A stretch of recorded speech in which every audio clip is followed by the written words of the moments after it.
Salutations, my fellow homunculi. This is square root of x, number 69.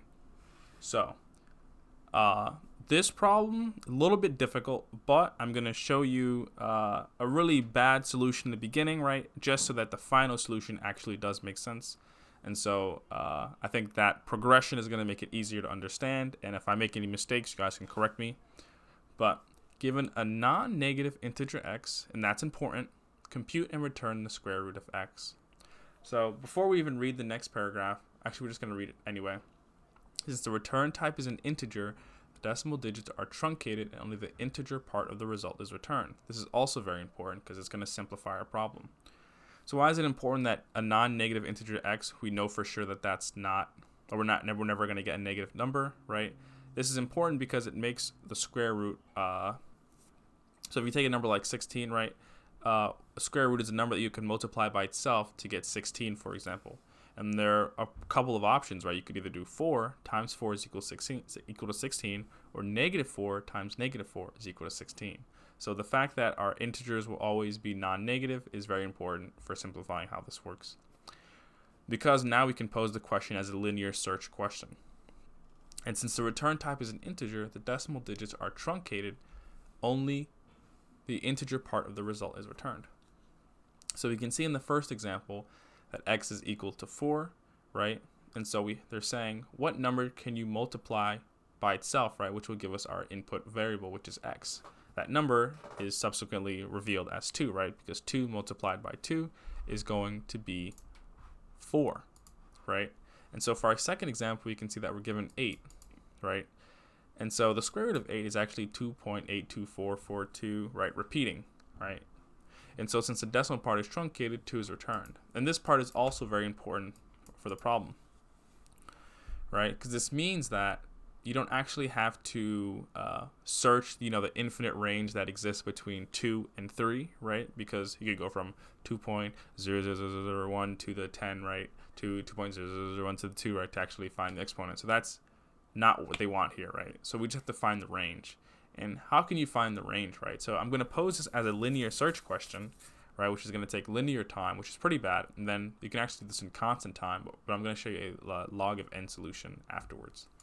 So given our input x, right, which is equal to 36, right, they want us to find the number, right, multiplied by itself, right, that will give us 36, right? And what's our range here, right? Well, we can't multiply 0 by itself to get any value of meaningful return, right? And neither can we ever do that with 1, right? Because 0 multiplied by itself is 0, and 1 multiplied by itself is 1. So immediately in the code, you can say, hey, if x, right, is less than or equal to 1, just return x, right? Because, like we said, 0 times 0 is 0, and if they want us to create 0, how do you create 0? You multiply 0 by 0. If we have to make 1, you multiply 1 by 1, right? After that, we can pose it as a linear search question, right? And what do I mean by that? So they want us to find the first number that we can multiply by 1 by itself to give us 36. So we could just start at our low number, right, which is 1, right? And then I have 8 here, which is my mistake. We could just go to 36, right? And so the possible range of numbers, right, that we could use to multiply by itself is going to get 36 is going to exist between 1 and 36, right? Obviously, the intuition here, right, once you get past like 7 or 8, right, it's impossible, right? The numbers just increase so much larger, right? And so this is how we can do this in linear time, right? So we know that 6 times 6 is 36, so the answer here actually is 6, right? But how do you go about this, right? So what you can do, right, is you can just say I'm going to start at 1, right? I'm going to multiply 1 by itself, and then I'm going to check if it equals 36. If it doesn't, right, I'm just going to go to the next number. So 2 multiplied by itself is 4. That's not the number we're looking for. 3 multiplied by 3 is 9. That's not the number we're looking for. 4 multiplied by itself is 16. That's not what we're looking for. 5 multiplied by itself is not what we're looking for. Then we get to 6 multiplied by itself gives us 36, which is our input number, right? That's exactly the number we were looking for. So that's great. We can actually return it, right? But right? So that's pretty much how that works, right? So how would you do a different problem, right? So let's just say you had our given number, right, was, let's just say x, right, was equal to 37, right? So we immediately know that, right, that 6 multiplied by 6 is 36. And we know that 7 multiplied by 7 is 49, right? So if we were to run this algorithm again, right, we can say, hey, we start from 1, 2, 3, 4, 5, right? And then we get to 7. We multiply 7, right, multiplied by itself, and we get 49, right? And that's larger than the number that we're searching for. So what that means is that we can instantly return our input, our current number, which is 7, minus 1. Because we know for certain, right, that this is the first number, the first occurrence, right, that was greater than our input, which means that the number that we have to multiply by itself to get this number, right, is represented as some fraction of value between the range of 6 and 7. I don't know what that number is, but it's probably something really small, like 6.0001 times 6.001, which would give you 37, right? And that would be the square root. Fortunately, we can take, that number, which is 7 minus 1, and return 6, because our problem says that we're returning an integer, right? And so since we're returning an integer, our decimal digits will be truncated. And so in the case that we have to get 37, 6.0001, we can just return 6, right? And so the answer 6, when you return 6, actually represents the entire range of numbers between 6 and 7. And so this is how this question is simple in a sense, because we never have to actually calculate the specific value, right? And so how would you employ this linear search, right? So what we could literally say, right, we could declare a variable, right, which is going to be num, which is going to start at 1, right? Because if our input to the function, let's just say, is 4, we want to start at 1, right? Because we know that anything which is less than or equal to 1, we can instantly calculate. And then our loop will run, right, while num does not equal x, right? So we only want to stop, right, once num equals x, right? If that's the case, right, we need to have a special case to escape, right? Otherwise, this will run forever, right? But we know that our while loop will always run, right, while num does not equal x. And so if we make it out here, what do? We can just return num minus 1, right? Oh, no, we can return num, right? Because this would be the case where the number that we found, let's just say 6, right, multiplied by itself, right, is equal to x. And so the way that we can do that, right, just to make this more explicit, right, we're just going to say num multiplied by num, right? So this is going to run while num multiplied by itself does not equal x, right? On each iteration, we're going to increment 1, 2, we're going to add 1 to num, right? And we're going to make sure, right, to handle that case that we said from earlier, right? So if we ever pass our number, since this is a linear search, the first number that passes our input variable means that our number is actually represented in this range between these two numbers, right? So we have to return the number we're currently at, minus 1. So to do that, what we'll have to do is we'll have to say, hey, if num multiplied by itself, right, is greater than x, what we actually want to do is return num minus 1. And so if we click run here, we'll see that it works, and we get the wrong answer, right, when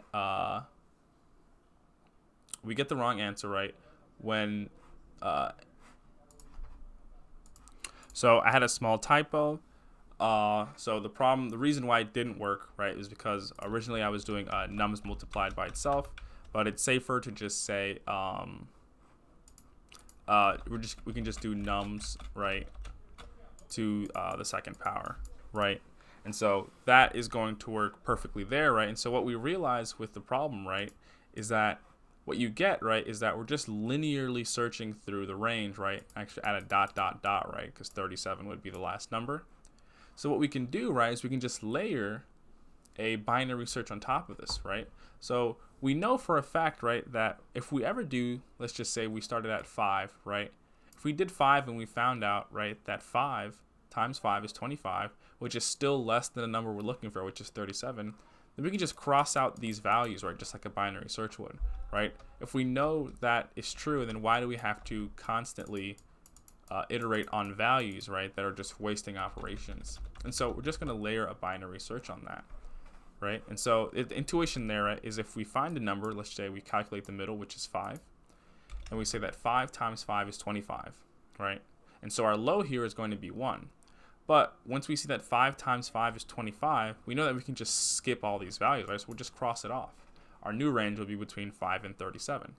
Then we'll take the new center between these 2 points, right, which is going to be some number, right? And then we're going to see, hey, that's too large. Cross off this entire range, right? Because if 9 times 9, or 9 to the second power is 81, why would we think that 10 would get us closer to 37, right? So we'll just cross those values off.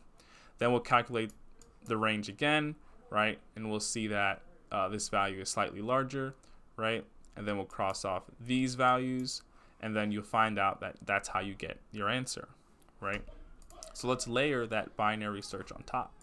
So it's going to be very similar as before, right? We're going to say that if x is less than or equal to 1, right, we're just going to return x, right? And then we can work with our binary search, right? And so our low here, right, is going to be 1, and our high here, right, is going to be the number that they want us to generate, right? Because in Sketchpad we said like our range is 1, right, all the way up to the number we want to generate, even though we know that those numbers are obviously 36 times to the second power is going to be larger than 37, right? But we have to do those numbers anyway, so why not skip them? So we'll say is while low is less than high, right? So this will stop right once. This will stop once these these indexes, right, reach each other, so they're the same index, right? And then what we'll do, right, is we'll try to, like we said before, calculate our midpoint, right? Because on each iteration we have to calculate what our midpoint is.